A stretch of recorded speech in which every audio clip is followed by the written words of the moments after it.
Hello, everybody, and welcome to this Political Pulse live stream. I am your host, Ryan Painter, host of the Political Pulse podcast and Substack. You can find me at politicalpulse.ca. This is a really exciting live stream. It is a discussion on the 45th general election that we just had. There's still lots of fallout from it. If my voice is a little bit hoarse, I am literally just getting over a cold, so please apologies for that. But this is a really exciting time in Canadian politics where there's a lot happening. The fallout from the election is still being digested, and there's still stuff happening in real time. In fact, there's some breaking news that we just got about the potential future of Pierre Poilievre. So we're going to talk about that. And to do that, I have two really exciting guests on the show today. I have Jennifer Laewetz coming to us from Paskwâw Harbour. She is the CEO and founder of Paskwâw Harbour. Stephanie, thank you so much for joining us today.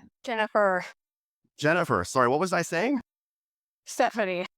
Hey, that's my wife's name. So I've literally just got married and I barely got my wife on the brain. Apologies for that. Jennifer Laewetz, CEO and founder of Paskwâw Strategies. Thank you so much. And we've got Keith Sheppard, is a former Conservative Party staffer turned consultant based in Toronto and advisor at Paskwâw Strategies. Keith, thank you so much for joining us today. Thank you so much for having me. I'm excited. Yeah, this is really cool, and I'm excited to talk about the election with both of you today. And first off, we've actually got some breaking news. I don't know if either of you have seen this, but it looks like the MLA or the MP-elect for Battle Rover-Crowfoot, Damien Kurek, is going to be resigning and stepping down from his seat to give Pierre Poilievre a seat to run in a by-election.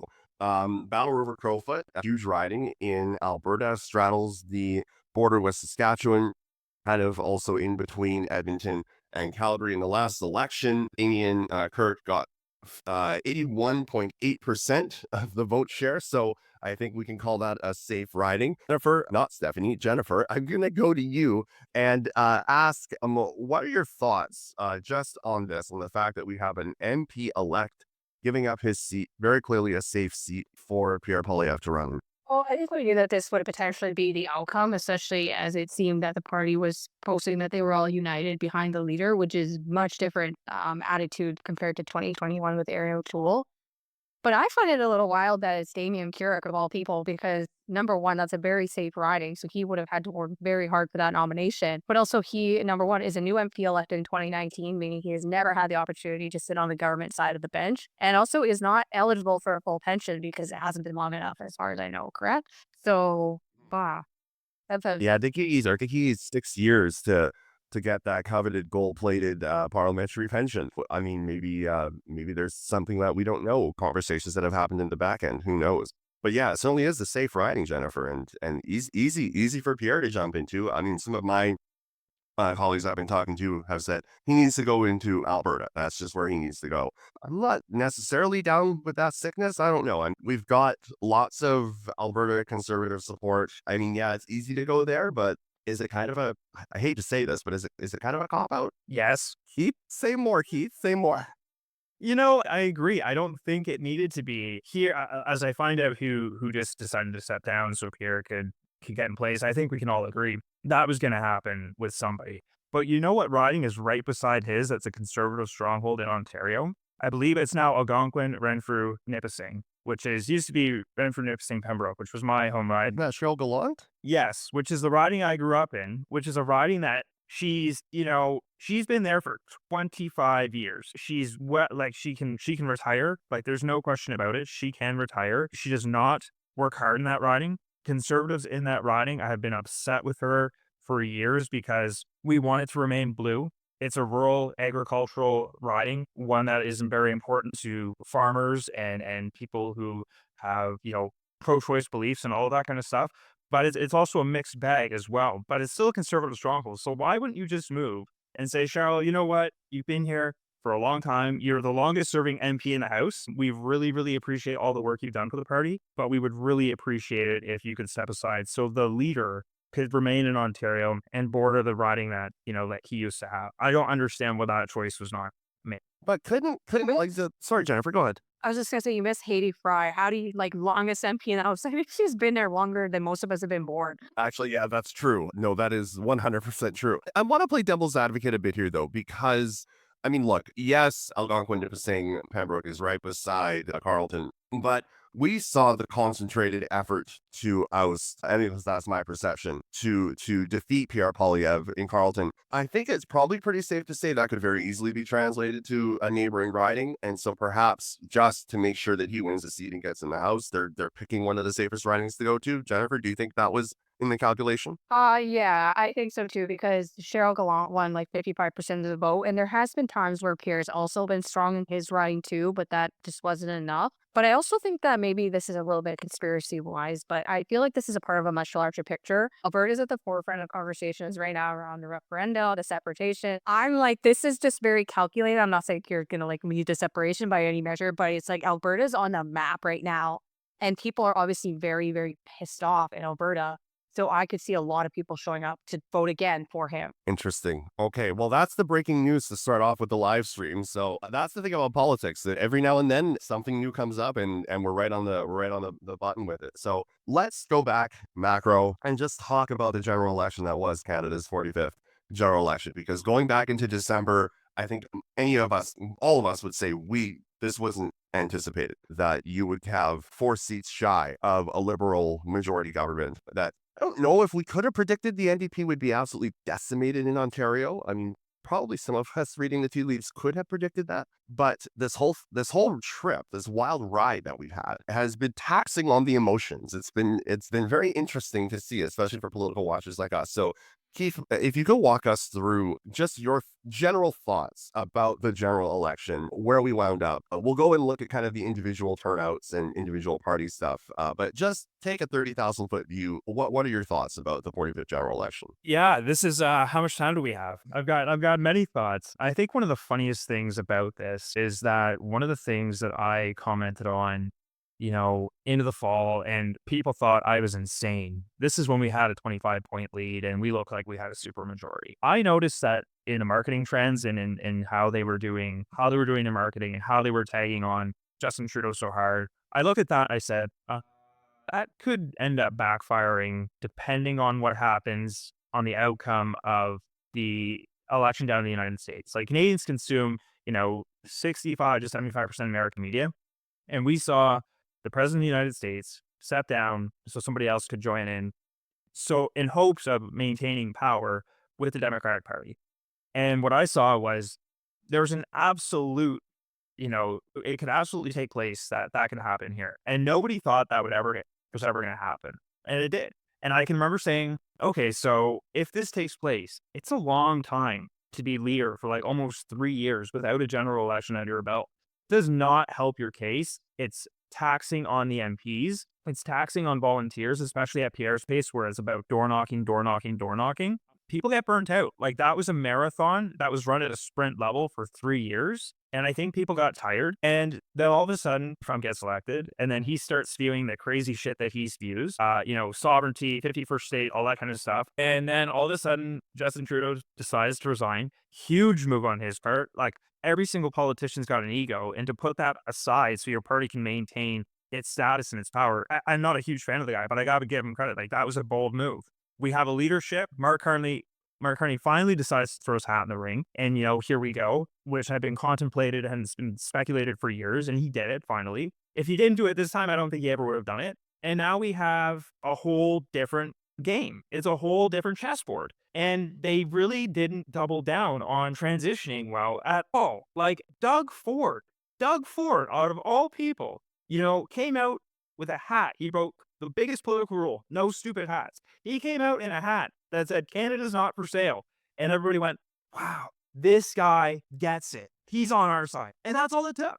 And we couldn't do that. We couldn't prepare in that way. Like, all of this stuff that we saw, like the fallout in Ontario, like we made gains. I will say that we made gains, but we still should have won. Like, it was our time. Like, it's a change election. You've got that under your belt, but we really didn't pivot and we really didn't change messaging. And why didn't we do that? Well, because the firm belief was we're going to win on this type of conservatism and this type only. And there's ego involved in that, and I think the ego in that really destroyed our potential. Like, we finally started to make some moves at the end, pulling Pierre out of ads and talking and a change of tone a little bit, but he still couldn't get away from how he operates and how he communicates. Like, that's him as a whole. That's his identity. It's been his identity in the House for the past 20 years. You can't just shake that out of somebody. Like Harper used to have, he has to have Kenny and Finley and attack dogs to help him out so that he could be leader and be the boring one and be this common sense, calm wave. And he had the other people do that for him. Pierre really can't let go of that like that innate, like that personality type that he has. And it's a strength that he has, but it's also his biggest weakness. So when I look at the election from, 1,000 feet above, I look at it and go, we still should have had it. All of these things were preventable. We could have moved quicker. And of course, it's easy for everybody to say, well, you weren't there. You don't know how it works. Like, that's what, everybody in conservative tour in that boardroom is going to be like, wow. Like, and this is the other thing. If you comment on anything that isn't exactly what they want, you're a traitor. You don't know a thing. You need to shut the hell up. Get the fuck out of here. We're not even going to talk to you. And that happens. Like, you can't even constructively critique. And that's an issue. That is a massive issue with this campaign. People aren't coming out being like, Corey tonight speaking on behalf, and Doug Ford and Tim Houston, like, they're saying things that are true. Like, and they said them that way and they communicated them that way because nobody else was listening to any other way. So you kind of have to change your tone. But right away, it's like, well, no, you don't know anything. Like, you have no idea. Shut up. Get out of here. You're a traitor. You're not a real conservative. You've never been a real conservative. You didn't take the blood oath at 10. Like, enough. And it's like, guys, like, come on. Like, we all just want to win at the end of the day. And if you have to move and you have to tweak things, then please do so because we just want to win. And it's not that hard. So, Jennifer, what are your thoughts? I mean, Keith, I think kind of highlighted a lot of pieces that I think a lot of folks feel in terms of the election.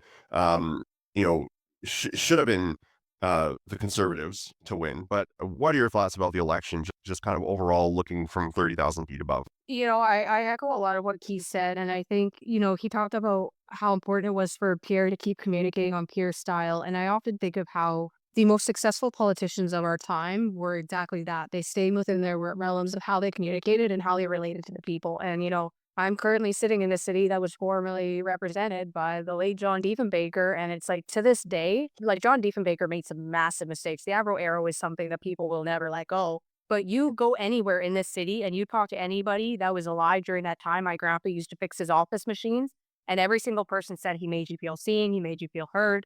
He had that communication style that to this day, people still appreciated that. And the minute you start gatekeeping and you make campaigns so high level that it feels disconnected from the rest of society, people don't like that. And, Doug Ford, I'm seeing more criticism right now against Doug Ford from Conservatives than I've ever seen. But that guy just won another majority, and he did that strategically.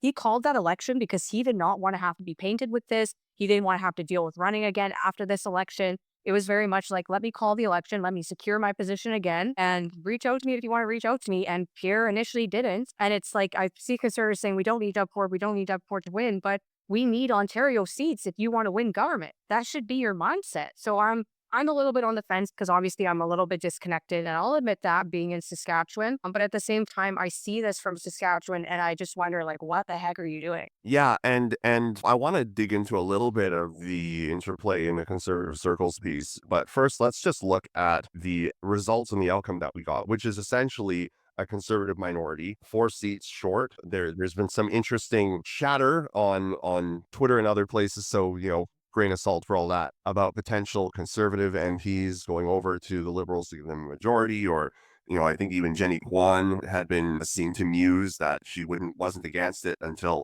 she kind of responded on Twitter saying, I'm an NDP now, an NDP forever. So, official party status, not getting that boon for her. But the Liberals being shy 4 seats, what does that mean for where Canada is right now? And Jennifer, I'll go to you first because we are in a place where we have, the president south of the border who says crazy shit all the time, is completely unpredictable. I have no idea what it's like to possibly try to manage a government, knowing that he's right there and he could say any stupid thing any minute of any day. We don't have a majority government right now. We have a government that's, I don't know if it's on a nice edge, but it's certainly uncertain in terms of what can happen next. Am I on the right track there, or Or do you think that the next 4 years is, because the NDP is going to have to go to a leadership election, and so they're not really going to do anything right now? Do you think the government is pretty secure for, a year or 2 years? I think we're going to see some security out of this government for a while, especially being so close to a majority. But then there's that big piece in the background where, we've heard this conversation over the last couple of years. Canada's not broken. Canada's not broken. Okay, fine. If you want to argue about the logistics of whether or not you feel Canada is broken, that's entirely up to you. But there is a national unity crisis, and we need to acknowledge that. And I think Mark Carney has a very, very big job in front of him because Justin Trudeau did not do anything to bring that unity back together. And there's going to be people that won't like that I'm saying that, but that's the harsh reality. And there were Liberal MPs that were actively campaigning and actively loving the fact that there was a massive divide, and there's going to need to be some real effort put in. And it's going to mean that the Liberals might need to almost swallow their ego and work with the Conservatives, and the Conservatives do it as well. It needs to be that conscious effort from the two parties to see that unity come back together, or I'm scared to see where we're at in 4 years from now. Do you think the goodwill is there, though? I mean, this was a nasty election. I'm not going to say it's the nastiest I've seen because I'm from British Columbia. I've seen some pretty nasty elections. So, my bar might be a little bit different in terms of the federal scene. But do you think the goodwill is there to kind of work across party lines? I mean, I was listening to the election show, Curse of Politics show with David Hurley and those folks. And I heard Corey tonight actually say it. And I actually thought this was quite genuinely sweet, if you want to say that. Carney should give Pierre an option right away, give him a seat in the House, let him stay in Stornoway, and give the NDP official party status. This seems like breaking of a lot of conventions kind of thing, but maybe that's the time to do it. You know what? That actually brings up a really interesting point. I feel bad because I feel like Keith is like, let me say something. I'm seeing Liberals on Twitter right now fighting with people over the Stornoway conversation because I am sorry, and this is going to be very, very harsh. Somebody's behavior is very telling of the type of person that they are, but your response to that behavior is very, very telling of who you are.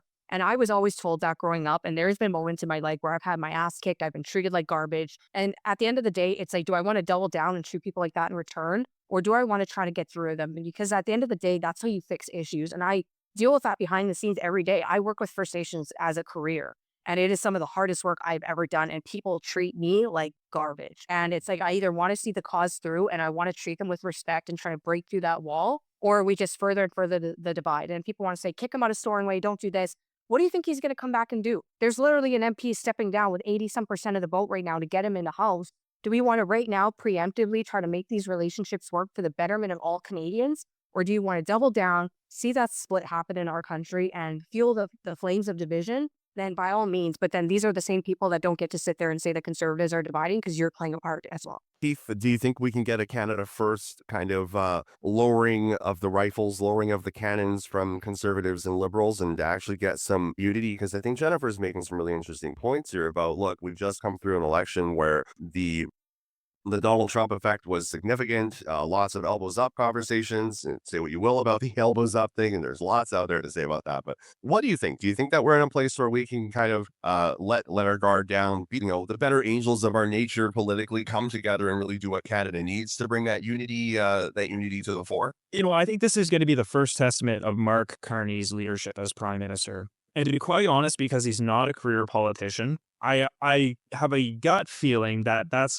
how he wants to proceed. I think he wants to break a lot of the old kind of ways of you just like these unwritten rules that happen in politics. And I think he kind of goes, that's fucking stupid. Like, we actually have a crisis at hand. We have a crisis at the border. Like, we need to work together. I think that's how he would approach things. His inner circle, his advisory circle on what they tell him how to do that will be interesting on how he follows through.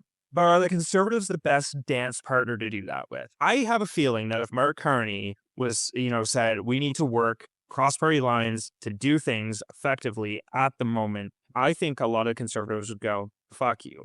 Like, I firmly believe that because based on some of the MPs' responses post-election, they're like, this is your time to make friends. This is your time to foster relationships. This is your time to change tone from what it's been, from what people didn't like. This is your time to show unity. This is your time to show unity in a different way. You lost. Take the L. I'm so tired of seeing these stats on Twitter and, well, since 1988, we had that, who cares? It's such loser talk. You lost. I know you won 22 seats, but you lost. So now you need to adjust. You don't go into a hockey game after you're down 3-0 and use the same strategy to get swept. Like, that's not how it works. So Wait, it'll only teams do that. They do. Keith, are you a Leafs fan? Is that what that dig was for? You know what? We'll get into hockey. We'll get into hockey after. That's a totally different trajectory. Like what Jamil Giovanni did the night of the election and coming out like that, it doesn't need to happen. Like that was so offside.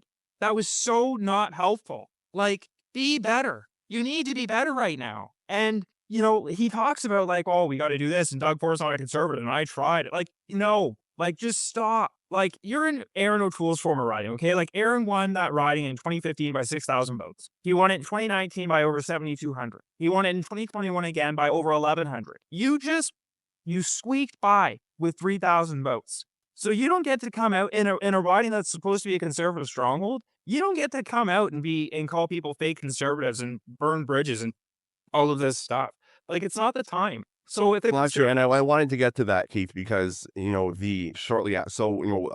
of folks have talked about the interview that he did on election night, just literally like torching Doug Ford, and then obviously Corey Knight as well, and the whole Doug Ford team, which is interesting because, and to your point about the take the L and L talk, the other thing that you would see is well, Pierre Poilievre's conservatives got 1 million more votes than Doug Ford's conservatives, and so like it's this really interesting kind of juxtaposition of, well, we lost, but we actually did better in some places than others. And I give credit where credit is due. There are places of improvement. They did do well in the 905. They were able to run up some seats there, which is great. But at the end of the day, they're not in government. They're not a minority. They're not there. So it didn't win. They didn't close the deal. And to see Jamil Giovanni post, Hulk Hogan, Doug Ford thing, ripping off the conservative thing and showing liberal underneath. I mean, and they've got that. You've got Tim Houston. I mean, there's a lot of sniping back and forth in the conservative side of things. So to that end, I'm going to pose to you, and Jennifer, I'd love to hear your questions on this too. Should Pierre Poilievre stay leader of the party, or is a lot of this stuff internal? Can he fix it? Like,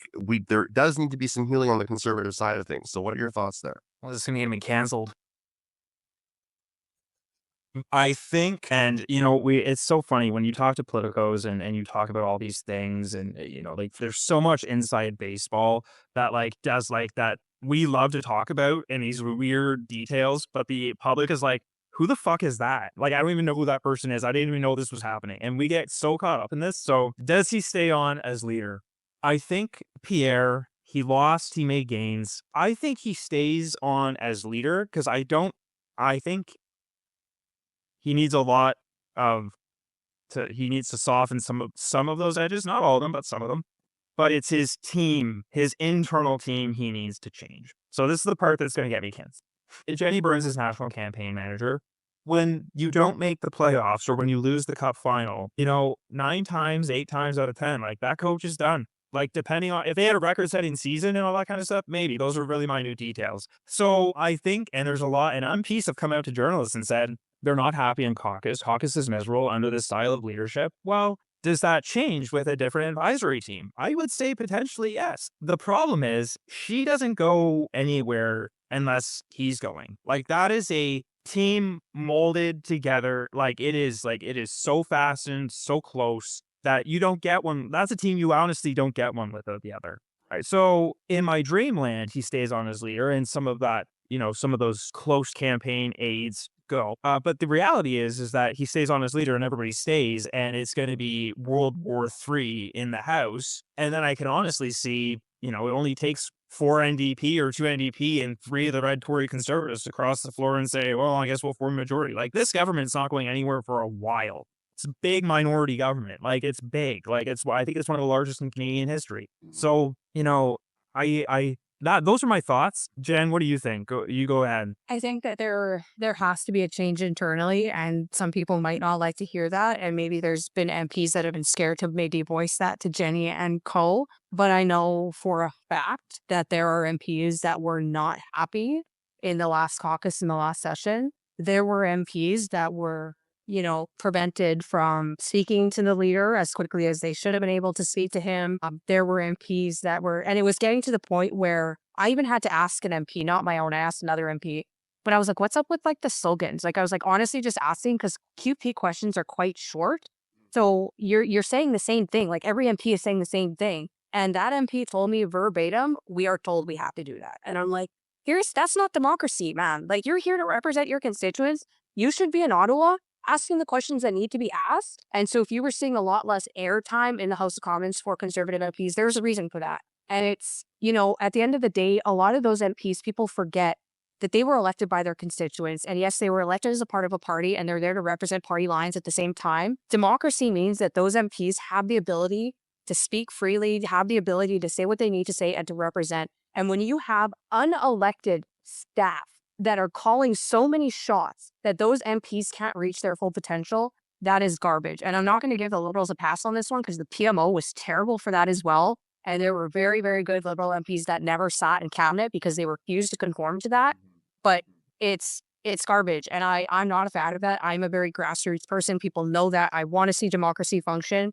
And the minute I see those very, I know better than everybody type people, I don't like it. And I think, I know I'm rambling now, but I think that is one of the issues with Conservatives right now is that you can't just appeal to the base online.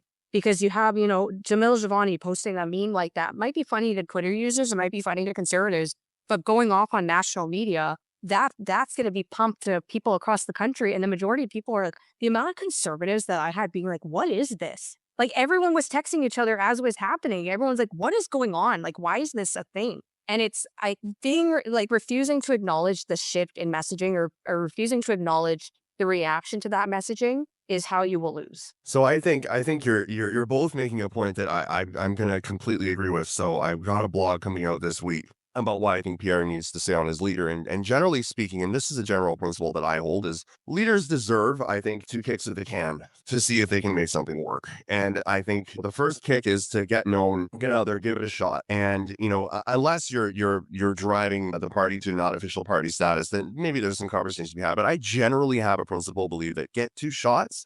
If you don't get it on the second, it's up to the membership, obviously. And it's always up to the membership.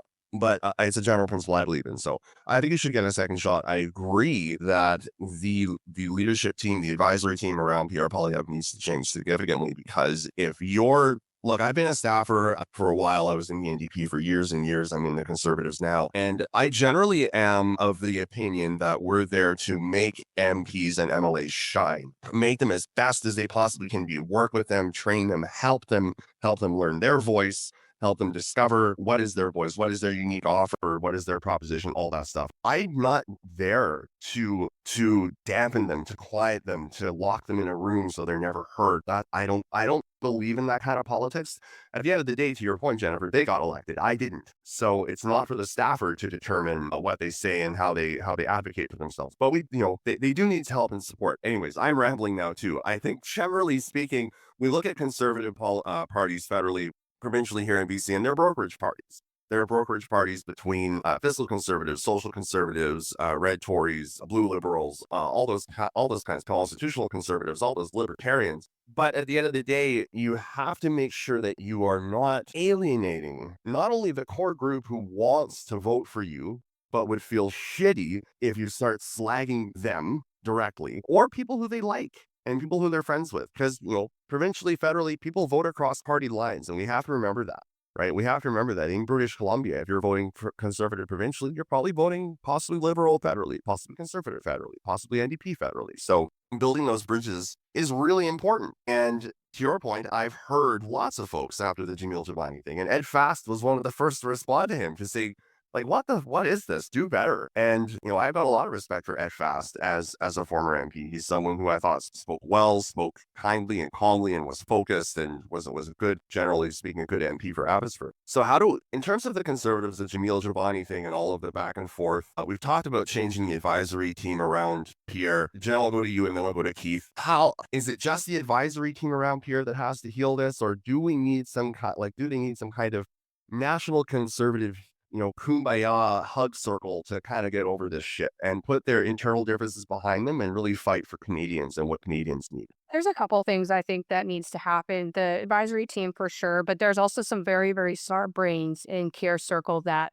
deserve to be recognized. And, despite how you feel about Conservatives, the people like Ben Woodfinden are brilliant. He is an absolute brilliant person. And even some of the communications people behind him, like Mass Strategy with Paul and Derek and that team, they're smart and they know what they're doing. So I'm not going to sit here and say that these are a bunch of people that don't know what they're doing, because that would be a bold-faced lie. But there is people within those arenas that also are driving people away. And when egos get in the way, I have an MP that's been elected since 2008. We talk about making them strong. Even if you have good people, that creates a stronger country and creates a more stable democracy. Like, I wouldn't even be where I am today if it wasn't for my Conservative MP. And I say that out loud all the time, because I understand politics to the point that I do because of my MP. I approach politics and approach nuance and respect and debate because of the MP that I work for. And those are the people that we want in the House across party aisles, because those are the ones that are going to get the work done, and you're going to see a difference because of it. We need to bring back that diplomatic leadership, that diplomatic representation. But we're seeing too many people politicking for social media now, especially. It's happening with content creators. It's happening all across the board. Keith, over to you. What are your thoughts? Oh, don't even get me started on the political grifting I've seen in the past 2.5 years. No, get you started. I want to get you fired. Good Lord. Anyway, I'm already fired up, Ryan. I feel like I should be pacing right now. I think, yeah, like to Jen's point, like there needs to be some inner soul searching on how things are done. Like, there are some incredibly smart people, 100%. The problem is that those incredibly smart people get told what to do that day, have their one thing to do, and then are told what to do again tomorrow. Like, because it is such a closed off chain of command with Pierre's, inner circle and how they want to do things. That's a style of leadership. That's fine. Another point is our base, our membership base has gotten out of control. We have given them way too much power. That is a base that should be Big Tent, and it absolutely should be Big Tent. And there should be fiscal conservatives, and there should be social conservatives. Like, all are welcome. Our base and how caucus has been run has not really operated that way, and I have not seen that. I saw it a bit. I saw it more with Aaron, but I haven't seen that in quite some time. And this is the biggest problem that we're facing. Like, we love to call ourselves a Big Tent party. Well, I saw a lot of nominations take place in the past 3 years under Pierre's leadership, and it pretty much all winds up the same. These are people that will clap like seals in the House, do what they're told, and that is not democracy. Like, it's this weird point in our Canadian history where we're giving party bosses way too much power, and it's garbage. It's garbage, like Jen said. Like, there is absolutely no, like, if a conservative in Southern Ontario, in a riding like the GTA, is going to be much different than the conservative in Northern Saskatchewan. And that is okay. Like, those differences are okay. And those should be felt, those should be met. And that's how good politics works. You have a collective grouping of multiple thought that you're able to speak to a huge audience. If you've got everybody who's the exact same, that becomes a massive issue. Like, one of the things that I saw 2 days ago, I don't know if you guys are familiar with the Right Now organization. They're like a pro-life coalition, like anti-abortion, all that kind of stuff, which always pops up in elections, and how that gets framed by conservatives and liberals. They published an article the day after the election, April 29th, and they said, during the 45th election, Right Now was able to help ensure that 90 pro-life members of parliament were elected through over 1,100 pro-life volunteers with pro-life candidates. 2/3 of conservative caucus, are coined as, I don't know what the spectrum is, but coined as pro-life. That's the largest. They said that is the largest in the past several elections. That's a choice. And from what I saw over, the past 3 years, was a social conservative undertow that was not being, portrayed in the media whatsoever. But they all had a very big commonality. They were pro-life, or they did not comment, or God forbid somebody wrote something or said something that was running in a nomination that came back to bite them, that they said it 20 years ago or 10 years ago, or like what happened in British Columbia with Mike DeJong. Like, this is the stuff that people see and they go, well, yeah, we don't like you. And this is the stuff that conservatives see that really are kind of teetering on this. Well, like, how do we get involved, and how do we, like, how do we be proud to be a part of this? That go, like, I don't know, like, this isn't good. So I think the Asian race stuff was out of control. I mean, I don't know. I mean, look, in the NDP it happened too. Yeah, I'm sure it happens in every party. You get people parachuted in. But I'll say, like, the Mike DeYoung thing was bonkers to me. Like, this guy served for 25, 26 years, maybe even closer to 30 years in the Legislative Assembly of BC, was the Attorney General, Finance Minister. I think he was the Agriculture Minister. Like, he held almost every major portfolio as a cabinet minister in British Columbia. And to come back and say, and I don't remember the exact words, but that he lacked experience, or I was just like blown away. There is nobody better to be in the House of Commons who understands rules of order, rules of procedure. He was the House Leader here in BC too. Like, this guy knows it all. And that killed me. But the other thing in my riding, the Esquimalt Senate Sioux, where I live, we had 4 or 5 potential nominees running for the Conservative nomination. And the party decided to bring in someone who's a good friend of mine, Grant Cool. Love Grant Cool to death. Great guy. Supported him during the election campaign. But these other 4 or 5 people had been working for a long time to get the nomination. And then all of a sudden just killed it and brought Grant in. Now, this isn't a Grant issue. Grant's a lovely man and worked really hard and an excellent human being. It's the party issue to just essentially say, look, all the work that these 4 or 5 people did for the last year and a half, F that, we're making the call. And I think it gets to your point, Keith. It's the homogenization of elected members of parliament. Like, we don't want them all to be the same. That's not what parliament is supposed to be about. We don't want 343 MPs who all look the same, act the same, and believe the same thing. Because at the end of the day, that's not democracy. That's just hand-picking representatives because, as you say, they'll clap and vote along with you. Yeah, like it's running not. And the thing that killed me about these nominations the past few years, if you're going to acclaim candidates, acclaim them. Don't portray that you're doing grassroots nomination races and then putting your finger on the scale. Like, I know all parties do it. It's garbage. It's got to stop. It's horseshit. Leave it alone. Leave it up to the people. And the fact that it also comes down to membership sales, that's a different debate, but like, we can be better at this. And I think that's a huge thing that needs to take place in the party. Like, I even look at even young people like Wyatt Claypool. Like, there's a lot, like, I like Wyatt. There's probably a lot that we get along with or have in common with when it comes to like policy and stuff like that, and that's okay. But there was a young guy that was like, could have been great to have in the house. That's a good person to have. And no, you're not allowed because you're inexperienced and too young. But yet Pierre can do his thing back in, when he got it. Like, there was just so much inconsistency. And it was all inside baseball. If you don't pay attention to nominations or you're not a politico, people don't see it. But it's absolutely fucking garbage and it needs to change. And our party needs to be better on that front because it's going to deter. They took a 25-point lead to settle scores. And look what happened. Yeah, that's a really good point. I want to switch gears and talk about the NDP because holy shit. I mean, I don't really know what to say because there's a degree of schadenfreude that I felt about watching Jagmeet Singh take the party from, from where it was at 44 seats under Tom Mulcair when he took over to under official party status, 7 seats across the province, absolutely wiped out in Ontario. What a shocking turn of events, because if you look, it's only 12 or 13 years ago that they were vying for power. They formed official opposition under Tom Mulcair in 2015. They were polling for half of the election, or nearly half of the election, as if they had a true opportunity to form government. And now they're less than a rump. They're half a rump. Like, it's crazy. I want to go to you, Jennifer, because you're in Saskatchewan. The birthplace of the NDP, the birthplace of Tommy Douglas, the birthplace of the CCF and the United Farmers, and really all of that amazing upswell of community activism against what really was the centralization of power and authority in urban Toronto. And we had an NDP that became urban and centralized.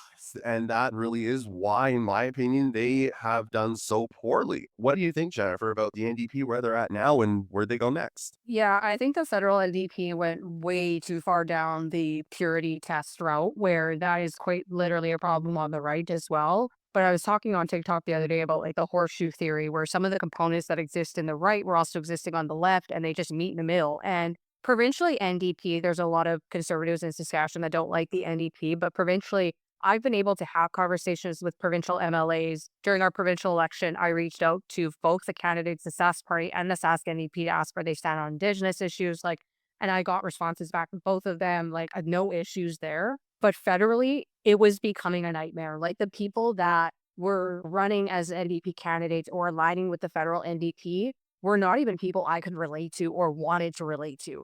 Like it was, I don't even know where that party was going. Most people know this very publicly. Last year, I almost had to sue a former NDP candidate. And if people knew the story of that, it's like we had a former NDP candidate that made political content on TikTok that is allowed to somehow make content, not be questioned, not be considered, whatever. But because I was a former staffer to an MP, which I've talked about and have disclosed multiple times, I had videos made about me left, right, and center. Oh, she's paid. She's high up with Pierre Poilievre. She's working with Preston Manning. Like, it was brought to a point where it was like, holy shit.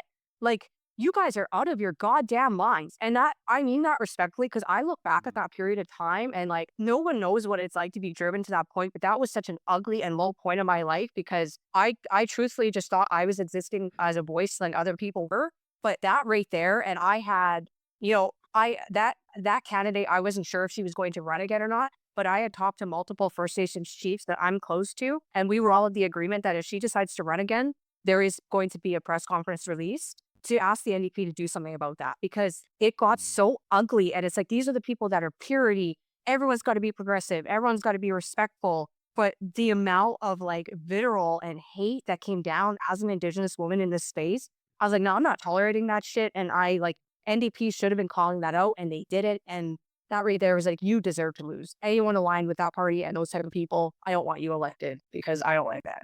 Well, and to your point, the purity and the identity politics stuff, I was starting to raise issues about this in 2017, provincially and federally. So I was on the federal executive of the NDP, federal council of the NDP, was an active campaign manager all across the country for the party, was someone who generally considered I mean, if you want to call me an insider, I'm sure that's what I was. And, I would have conversations with folks and say, look, we are going down the wrong path here. We are losing our working class base like never before. And I didn't predict any time, but I was saying, look, on Vancouver Island, we've become far too complacent. We're going to lose seats here. Like we have just basically taken all of these seats for granted. And you should never take your seat or your voters for granted. And we've just basically assumed that we own them. It's funny because in many ways, the Liberals are the same way. And, the big thing that really started getting me to come out more publicly and more loudly was the growing anti-Semitism I saw in the NDP, which I saw coming up from the activist base. And I started flagging this with senior leadership in the party federally and provincially. And I was kind of scoffed at and said, oh, it's not an issue. It's not a problem, whatever. We're fine. And we've seen where that's gone. And so I think generally speaking, you look at where they've won, other than Nunavut, I think they're almost entirely an urban party now, like they were mostly before. And that's just become even more relevant. So, people have been asking me, who is the next leader going to be? And in years prior, I could have pointed to any handful of people who I could have said, yeah, these people might run.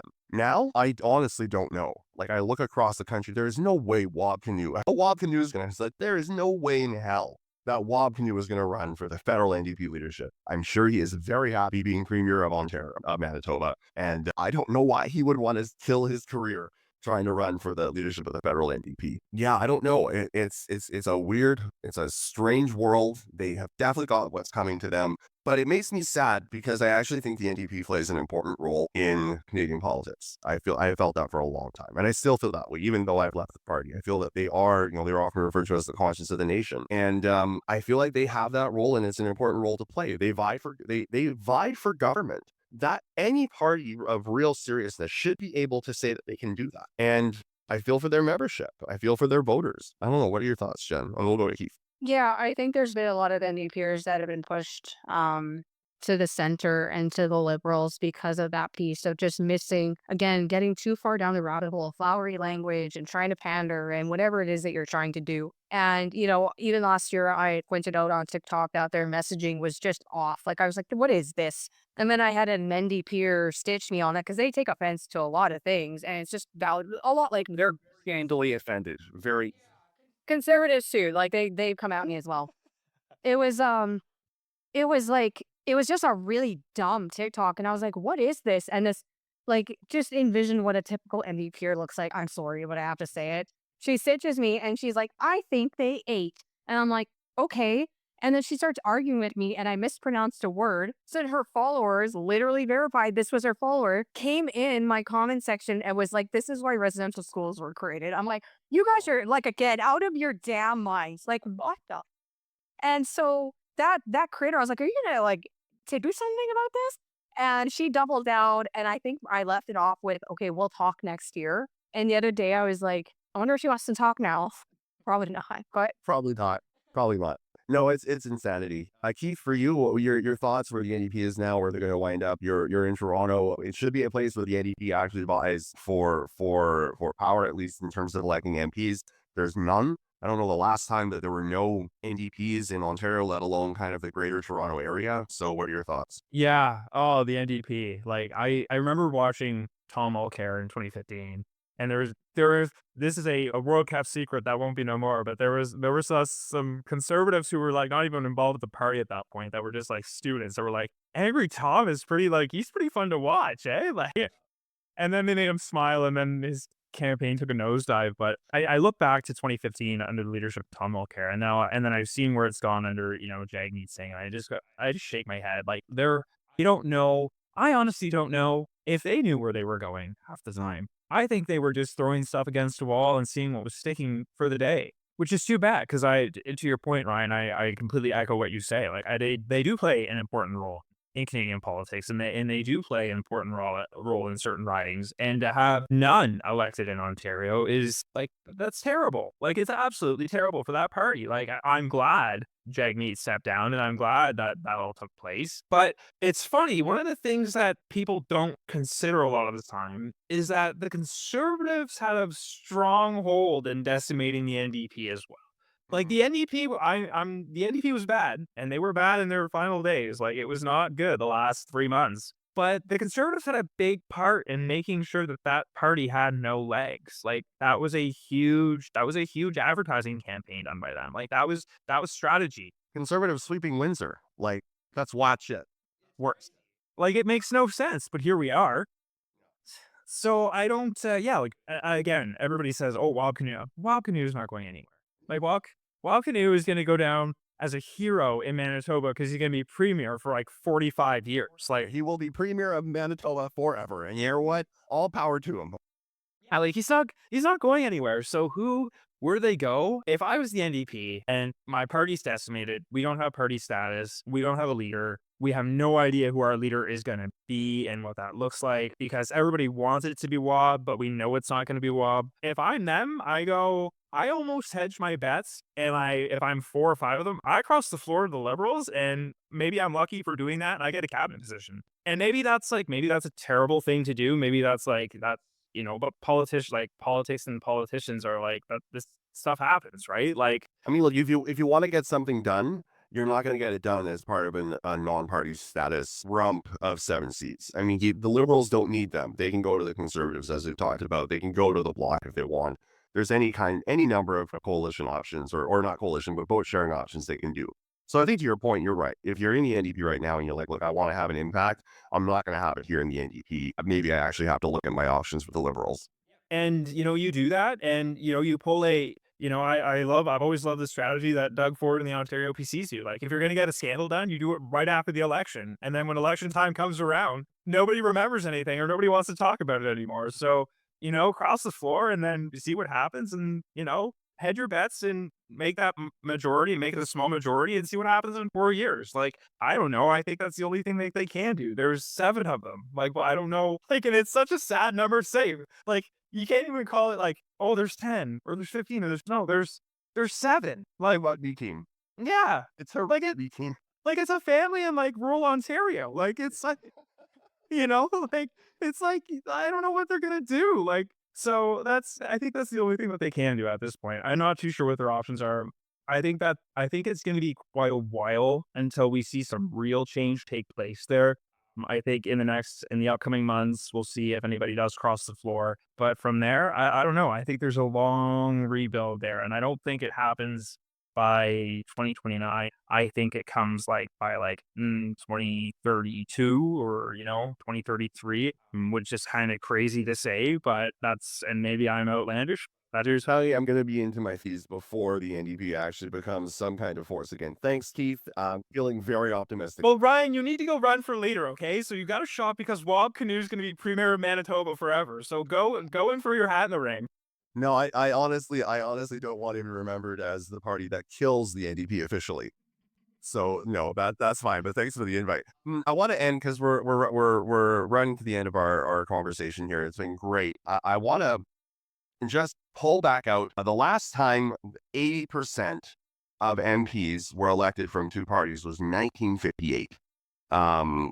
That's crazy that we now have what I think a lot of people have said is kind of a de facto two-party representation in the House and I think this bridges the NDP conversation well. And I know we haven't talked about the bloc, so if either of you want to rope the bloc into this conversation, feel free to do so. Do you think that we are seeing what is the makings of a two-party state in Canada, kind of two-party elections federally going forward? And we have a lot of those already provincially, coast to coast, so I don't think it would be that strange to just have it federally. Or is this just a blip? Is this just a Trump blip? And once Trump is gone, things will reset and we'll go back to what was kind of the, 2, 3, 4-ish party kind of place. We'll go to Keith and then we'll go to Jennifer. I think, yes. I think for the time being, I think we're going to see a two-party system rule. And I think right now, a lot of people thought this was going to be the populism moment in Canada.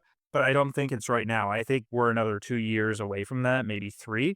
Trump got elected for the first time in 2016. We're usually 10 years behind in every single trend that comes out of the States. So that would add up for about 2026, 2027. And then we'll see what happens. And I think after that populist movement takes place, I don't think it'll be as long as what took place in the United States and how it's been, from 2016 until now. I think we get it for 4 years and then it's kind of over and done and people go, wow, that's not what we wanted. Yeah, I think what we're seeing is a two-party system for quite a while, and it'll be interesting to see how that shakes things up in the House because it's now just going to be a back and forth. And other than the bloc, but I sincerely find them to be not a part of the conversation, especially at this moment in time. But yeah, for the foreseeable future, I would say at least for the next 8 years, we'll have a two-party system. Jennifer? I think as long as politics stay the way that they currently are and there's this much polarization, we'll be in that position. Mostly because this election was really heavy on not vote splitting. So a lot of people voted Liberal just to keep Conservatives out of certain ridings. Whereas, when people aren't feeling pressed about that as much, then they're more comfortable voting with their conscience and who they think would best represent them rather than just voting strategically. So I think for the next foreseeable future, that'll be big. And I know as well as not really talking about the bloc, we didn't talk about Elizabeth May winning the only Green seat, but there we go. That's the only mention she's going to get on this podcast, unless either of you want to say anything more. Any final thoughts, Jennifer, and then we'll go to Keith throughout. Hey, get involved, knock doors, become a part of a team. Yeah, don't be afraid to say your critiques and use that constructive criticism. There will be a time when that's allowed to be back. So anybody that speaks truth to power, kudos to you. It's not easy and everybody gets in a load of shit for it. Be a part and speak truth. This has been an excellent conversation. Thanks so much, Keith Sheppard, a former Conservative Party staffer, consultant advisor at Paskwâw Strategies. You can find him on Twitter, Instagram, and via email at keithray.sheppard@gmail.com. And then Jennifer, not Stephanie, Jennifer Laewetz, CEO and founder of Paskwâw Strategies. You can also find her on Twitter. And Jennifer, because I said your name not wrong, not only once but twice, I'll be happy to donate $100 to a charity of your choosing, because I like to do that when I have screwed up somebody's name live on the podcast. That is hopefully a deterrent for me from ever doing it again. So we will have a conversation after. Before we go, I want to announce the 2 winners of my contest for Tristan Hopper's book, Don't Be Canada, How One Country Did Everything Wrong All at Once. It is a fantastic book. Get it today. Fran Yanner and Heidi Ford, you are both going to receive your very own signed copies of this book. I'll get them into the mail to you very shortly. So again, Keith Sheppard and Jennifer Laewetz, thank you so much for joining me today. It's been an absolutely fantastic conversation, and I hope to have you both back very soon. Thanks, Ryan.